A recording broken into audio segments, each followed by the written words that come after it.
দেশজুড়ে বেড়েই চলেছে আবহাওয়ার অস্থিরতা। কখনো রোদ, আবার কখনো বা তীব্র ঝড় বৃষ্টির সম্মুখীন হতে হচ্ছে গোটা দেশের মানুষকেই। আবারও আবহাওয়া নিয়ে দুঃসংবাদ দিয়েছে বাংলাদেশ আবহাওয়া অধিদপ্তর।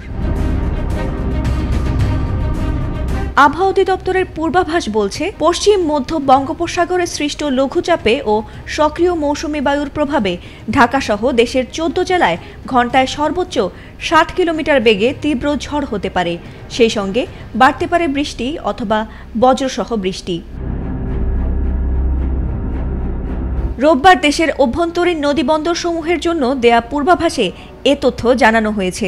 বিজ্ঞপ্তিতে বলা হয়েছে, ঢাকাসহ রংপুর, দিনাজপুর, ফরিদপুর, বগুড়া, ময়মনসিংহ, টাঙ্গাইল, বরিশাল, পটুয়াখালী, নোয়াখালী, কুমিল্লা, চট্টগ্রাম, কক্সবাজার এবং সিলেট অঞ্চলসমূহের ওপর দিয়ে দক্ষিণ বা দক্ষিণ পূর্ব দিক থেকে ঘণ্টায় 45 থেকে 60 কিলোমিটার বেগে অস্থায়ীভাবে দমকা বা ঝোড়ো হাওয়া সহ বৃষ্টি অথবা বজ্রসহ বৃষ্টি হতে পারে। এলএমই সার্টিফাইড বিশ্বসেরা কপারে তৈরি ওয়ালটন কেবলস, যা আপনার স্থাপনাকে রাখবে সব সময় নিরাপদ।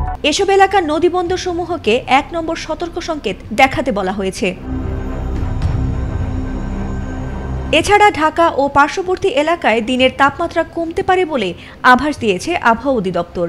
রোববার পূর্বাভাসে বলা হয়েছে, দিনের প্রথমার্ধে পুরো সময় জুড়ে আংশিক মেঘলা থাকতে পারে ঢাকার আকাশ। এ সময় বৃষ্টি বা বজ্রসহ বৃষ্টির সম্ভাবনা রয়েছে অনেক জায়গায়।